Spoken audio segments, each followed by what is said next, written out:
Hello students, मेरा नाम सीमा शर्मा है। मैं CC1 पेपर हेलो स्टूडेंट्स, मेरा नाम सीमा शर्मा है। मैं आपका CC1 पेपर 4 सेम का जेंडर, स्कूल एंड सोसाइटी की 4th unit role of the media and life skills of education, इसका मैं आज लाइफ स्किल्स पॉइंट आपको पढ़ाऊंगी। ठीक है, अगर आप सिलेबस में देखोगे तो ये दिया हुआ है लाइफ स्किल्स, अंडरलाइन मैंने किया हुआ है life skills courses in school. ठीक है, इसका मैं आज ये पॉइंट आपका कवर करूंगी, इसी को एक्सप्लेन करूंगी। Life skill courses in school. Life skill are the abilities for adaptive and positive behaviour that enable individual to deal effectively with the demands and challenges of everyday life. There are abilities that facilitate the physical, mental and emotional well-being of an individual. अब life skills क्या होते हैं ये आप समझिए कि life skill जो होता है वो जीवन कौशल होते हैं। वैसे तो इंसान को खाने पीने, कपड़े, पानी, जो आवश्यकताएं होती हैं वह उसकी पूरी होती हैं, लेकिन एक बेहतर जीवन जीने के लिए आपके को कुछ जीवन कौशल ज़रूरी होते हैं। कुछ स्किल्स ऐसी बताई गई हैं कि वो अगर आप में हो तो आप अपने जीवन को ज़्यादा बेहतर बना सकते हो। ठीक है, तो वो होते हैं हमारे जीवन कौशल, जिसको इंग्लिश में बोलते हैं लाइफ स्किल्स। जीवन कौशल किसी भी व्यक्ति की वह योग्यताएं व सकारात्मक व्यवहार है जो उस व्यक्ति को प्रतिदिन की मांग एवं चुनौतियों के साथ प्रभावपूर्ण ढंग से समायोजन करना सिखाता है। जीवन कौशल व्यक्ति की वह योग्यताएं हैं जो व्यक्ति को शारीरिक, मानसिक एवं संवेगात्मक रूप से स्वस्थ रखने में मदद करती हैं। अब लाइफ स्किल क्या है? वो हमारी वो एबिलिटीज होती हैं, या हम ये कह सकते हैं कि वो हमारा पॉजिटिव बिहेवियर है जो हमारी डेली टू डेली लाइफ में जो हमारी डिमांड्स होती हैं, चैलेंजेस होते हैं, जो हमें डेली लाइफ में हमें कुछ चुनौतियों का सामना करना पड़ता है, कुछ चैलेंजेस का, तो उसके साथ अगर आप में ये लाइफ स्किल है तो उन चुनौतियों को आप ज़्यादा बेहतर तरीके से उनको हैंडल कर सकते हो। ठीक है, तो लाइफ स्किल जो होती है ये एबिलिटीज़ व्यक्ति में होना ज़रूरी है। ठीक, तो अगर ये स्किल्स व्यक्ति में होंगी तो वो मानसिक रूप से, फिजिकली, मेंटली और इमोशनली जो होता है वो अपने को स्वस्थ रख सकता है, हेल्दी रहेगा वो। ठीक है, तो WHO आपने नाम सुना होगा, वर्ल्ड हेल्थ ऑर्गेनाइजेशन, और आजकल जो कोरोना का चल रहा है, कोरोना डिसीज चल रही है, तो इसमें WHO का नाम आ रहा है, और तो इसमें अभी आपने सुना होगा। तो वर्ल्ड हेल्थ ऑर्गेनाइजेशन ने कुल 10 लाइफ स्किल्स बताए हैं। ये 10 लाइफ स्किल्स क्या हैं? The top 10 life skills recommended by the World Health Organization are essential skills for all individuals to face the challenges of living and maintain mental equilibrium. तो उसमें क्या होता है कि जो ये WHO ने बताए हैं ये एक ऐसे ज़रूरी स्किल्स हैं, योग्यताएं हैं, अगर एक व्यक्ति में हो तो वो चुनौतियों का सामना, जो उसकी डेली लाइफ में जो चुनौतियां आती हैं उन चुनौतियों का सामना वो ज़्यादा बेहतर तरीके से कर सकता है। These life skills have to import to everyday child or adolescents during the educational period in schools. और ये लाइफ स्किल्स जो हैं वो WHO ने बताई हैं कि ये हमें एक बच्चे में डेवलप करना या एक किशोर एडोलेसेंस एज में डेवलप करना ज़रूरी है। और हम डेवलप कैसे करेंगे इस एज में? या तो हम स्कूल में पढ़ाएंगे या हम वो चीज़ हम कॉलेज में ले जाएंगे। ठीक है, तो लाइफ स्किल्स आपको क्यों पढ़ाई जाएंगी, इस चीज़ की आवश्यकता क्यों महसूस हुई? क्योंकि आजकल का जो हमारी डेली लाइफ है वो बहुत ज़्यादा क्या है कि उसमें डेली लाइफ में हम बहुत ज़्यादा चैलेंजेस आ रहे हैं, लोग स्ट्रेस, एंजाइटी ले रहे हैं, छोटी छोटी बात में परेशान हो जाते हैं। तो ये कहना चाहिए कि लोगों की सहन शक्ति है जो वो ख़त्म हो गई है। ठीक है, तो ये सहन शक्ति और जो हमारे चैलेंजेस आ रहे हैं उनको फेस करने के लिए ये 10 लाइफ स्किल्स बताई हैं WHO ने, वो हम डेवलप करेंगे। और कैसे डेवलप करेंगे?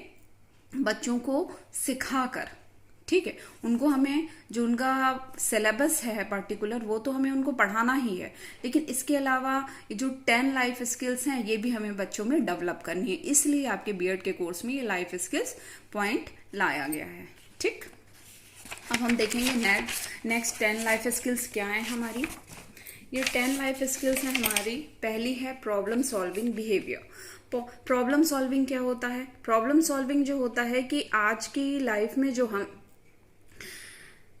हमारे सामने बहुत सारी प्रॉब्लम्स आती हैं और हम उनका सलूशन नहीं कर पाते हैं, हम उनको सोच नहीं पाते हैं कि हम कैसे उनका निराकरण करें, उनको कैसे सॉल्व करें। तो इसलिए हम क्या करते हैं, तो प्रॉब्लम सॉल्विंग करने के लिए समस्या समाधान व्यवहार व्यक्ति में विकसित करना चाहिए।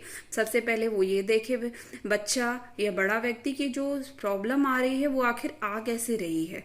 ठीक है, जो प्रॉब्लम का रूट है वो कहाँ है, प्रॉब्लम का नेचर किस तरीके का है, और प्रॉब्लम को हम जितना देख रहे हैं क्या प्रॉब्लम वाकई में उतनी बड़ी है। कभी कभी ऐसा होता है कि हम छोटी समस्या को भी बहुत बड़ा मान लेते हैं, लेकिन ऐसा नहीं है।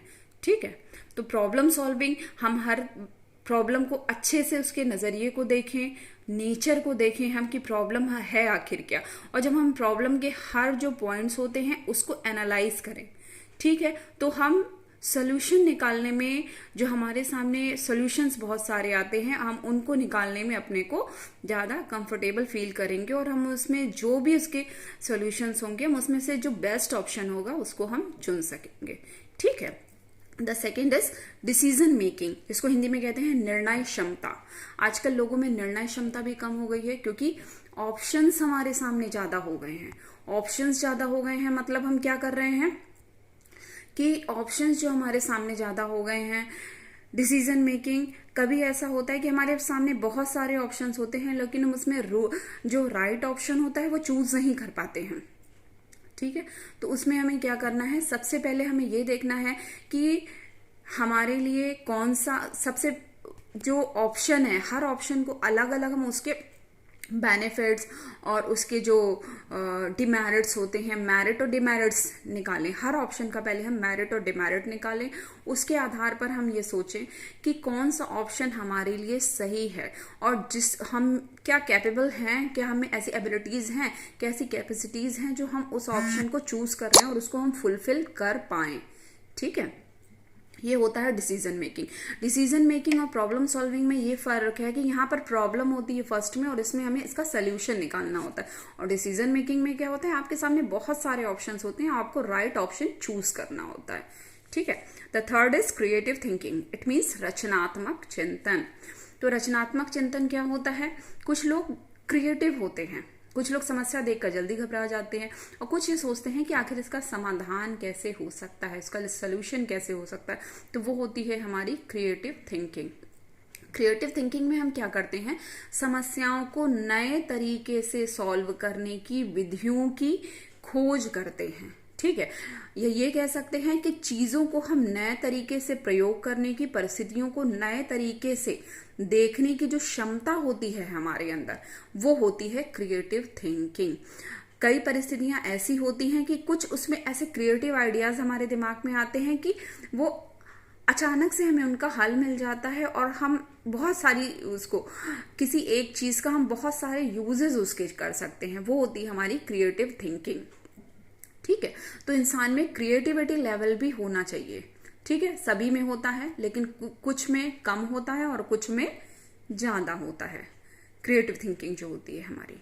ठीक है, अब है क्रिटिकल थिंकिंग। मैं एक बात और ये कहना चाहूंगी कि क्रिएटिव थिंकिंग से मतलब सिर्फ चीजों को नए नए तरीके से प्रयोग करने से नहीं है, परिस्थितियों को नए तरीके से देखने से और परिस्थितियों को नए तरीके से हैंडल करने से भी मतलब होता है क्रिएटिव थिंकिंग का।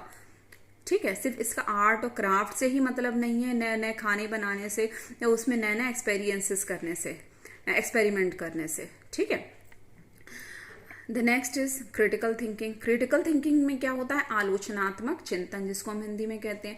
तो क्रिटिकल थिंकिंग जो होती है उसमें ये होता है कि हम हर चीज का गुण और अवगुण, मेरिट और डिमेरिट्स दोनों देखते हैं। ठीक है, क्रिटिकल थिंकिंग मतलब इट मीन्स इवैल्यूएशन करने की क्षमता होनी चाहिए। बच्चे में हमें क्या विकसित करना है क्रिटिकल थिंकिंग के थ्रू, इवैल्यूएशन कर सके, वो परिस्थितियों का हो, चीजों का हो, अपने बारे में हो, तो इवैल्यूएशन कर सके। ठीक है, वो बीच की स्थिति में नहीं रहे, मिडवे में ना रह के उन चीजों का इवैल्यूएशन करके सही चीज को अपने लिए चुन सके। सिर्फ हम कभी कभी ऐसा होता है कि कोई चीज़ें हमारे सामने आती है और हम देखते हैं कि अरे वो बहुत अच्छी है, तो हम ये देखते हैं कि वो सिर्फ उसके हम गुण देखते हैं। नहीं, आपको अवगुणों को भी देखना है और अवगुणों और गुणों दोनों का हमें क्या करना है, कंपैरिजन करना है। ये होती है हमारी क्रिटिकल थिंकिंग। जब हम गुणों और अवगुणों, मेरिट एंड डिमेरिट्स का इवैल्यूएशन कर लेते हैं, इसके बाद हम सही चीज को, वो चीज हमारे लिए कितनी इंपॉर्टेंट है, हमें उसको यूज करना है या नहीं, उस व्यक्ति को हमें जीवन में लाना है या नहीं, तब हम ज्यादा अच्छे से चीज को समझ पाते हैं। ठीक है। सेल्फ अवेयरनेस, सेल्फ अवेयरनेस में ये होता है कि सेल्फ अवेयरनेस जो है हमारी, 5th पॉइंट है सेल्फ अवेयरनेस। सेल्फ अवेयरनेस जो होता है हमारा, तो इसमें हम क्या करते हैं, सेल्फ अवेयरनेस में मतलब आत्म चेतना, मतलब हमें अपने बारे में कितना ज्ञान है, सेल्फ अवेयरनेस का ये मतलब होता है।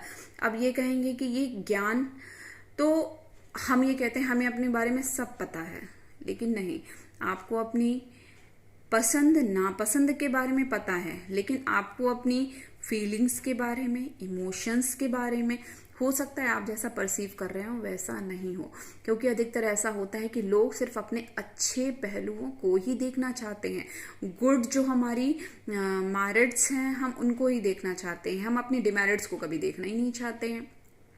तो सेल्फ अवेयरनेस ये होती है कि हम आत्मचेतना अपने में विकसित करें, कि मतलब हम चीज़ों के प्रति कितने अवेयर हैं अपने, और सिर्फ बाहरी चीज़ों के प्रति नहीं, खुद के प्रति भी कितने अवेयर हैं। इट मीन्स हम अपने इमोशंस के प्रति, ठीक है, और हमारी फीलिंग्स हैं, अपनी कैपेसिटीज़ हैं, हम उनके प्रति कितने अवेयर हैं, हम अपनी क्षमताओं को, अपनी कह सकते हैं कि संवेदनाओं से कितने अवगत हैं, वो होती है सेल्फ अवेयरनेस। ठीक। नेक्स्ट पॉइंट है आपका एम्पैथी। एम्पैथी इट मीन्स सहानुभूति। सहानुभूति का मतलब ये नहीं होता है कि सिर्फ दूसरों के ऊपर दया दिखाना। सहानुभूति का मतलब होता है कि दूसरों की संवेदनाओं को समझना, ठीक है, दूसरे की भावनाओं को समझना, दूसरे की डिमांड्स को समझना, दूसरे की निग्लेक्शन को भी समझना, कि वो व्यक्ति नहीं चाहता है कि हम उसके जीवन में आए, हम उसके आसपास आए, तो उस निग्लेक्शन को भी समझना। सिंपैथी का मतलब, एम्पैथी का मतलब सिर्फ यहाँ ये नहीं है सहानुभूति रखना, नहीं, इसका मतलब ये है कि हम दूसरों की इमोशंस को कितना समझ रहे हैं, ठीक है, हम संवेदनाओं को कितना समझ रहे हैं, दूसरे की फीलिंग्स को कितना समझ रहे हैं। जैसे ये कह सकते हैं कि सेल्फ अवेयरनेस है, ये अपने बारे में फीलिंग्स इमोशंस को समझना है, और एम्पैथी इट मीन्स दूसरों की फीलिंग्स और इमोशंस को समझना। इन दोनों में यही फर्क है। अगला पॉइंट है आपका इंटरपर्सनल रिलेशनशिप। इंटरपर्सनल रिलेशनशिप अब क्या होता है, अंतर वैयक्तिक संबंध।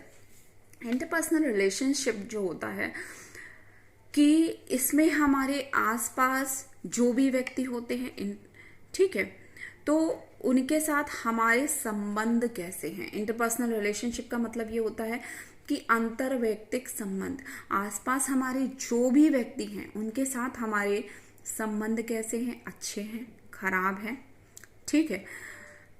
आजकल लोगों में क्या हो गया है कि वो एक आभासी दुनिया में जीने लगे हैं, ठीक है, वहाँ ये समझते हैं कि हमें सब कुछ मिल गया, लेकिन अगर आप अपने पास सामने से फ़ोन हटा देते हो तो इंसान उतना ही अकेला होता है, और फ़ोन में वो अपनी एक आभासी दुनिया बना लेता है, ठीक है। फेसबुक में बहुत सारे फ्रेंड्स होते हैं, व्हाट्सएप में बहुत सारे फ्रेंड्स होते हैं, ग्रुप्स होते हैं, लेकिन आपकी संवेदनाओं को कौन समझ रहा है। फ़ोन सामने से हटते ही व्यक्ति खुद में अकेला हो जाता है, ठीक है। तो अंतर व्यक्ति संबंध जो है इंटरपर्सनल रिलेशनशिप, तो आसपास के व्यक्तियों के साथ हमारे संबंध कैसे हैं, अच्छे हैं, खराब हैं। खराब हैं अगर वो अच्छे संबंध रखने लायक व्यक्ति नहीं है तो आप उसको अपनी लाइफ से दूर कर दीजिए, सीधी सी बात है। और अगर अच्छा व्यक्ति है तो आप उनसे अपने संबंध अच्छे रखिए, अच्छे से बातचीत करिए, उनके साथ टाइम स्पेंड करिए, और सिर्फ अपनी फैमिली के साथ ही नहीं, अपने फ्रेंड्स के साथ भी टाइम स्पेंड करिए, ठीक है। नेक्स्ट पॉइंट है गुड कम्युनिकेशन। इंटरपर्सनल रिलेशनशिप और गुड कम्युनिकेशन कुछ मिलते जुलते हैं, ठीक है, दोनों में क्या अंतर है मैं बता रही हूँ। अब गुड कम्युनिकेशन होता है, कम्युनिकेशन का मतलब होता है बातचीत, इसमें हम कहते हैं, इस हिंदी में कहते हैं अच्छा वार्तालाप। लेकिन एक अच्छे वार्तालाप के लिए हमें क्या जरूरी होता है? Good communication. देखिए, कम्युनिकेशन होता है, एक वर्बल होता है, एक नॉन वर्बल होता है। नॉन वर्बल जो होता है उसमें हमारी फिजिकल एक्टिविटीज, हमारे फेशियल एक्सप्रेशंस आते हैं, और जो वर्बल होता है उसमें हम भाषा का यूज करते हैं, लैंग्वेज का यूज करते हैं। ठीक है, तो गुड कम्युनिकेशन मतलब हम लोगों के साथ अच्छा कम्युनिकेशन करें, अच्छी बातचीत करें। ठीक है, ये नहीं कि हमने व्हाट्सएप में बहुत सारे मैसेज आए हमारे पास, हमने फॉरवर्ड कर दिए और ये वो, नहीं।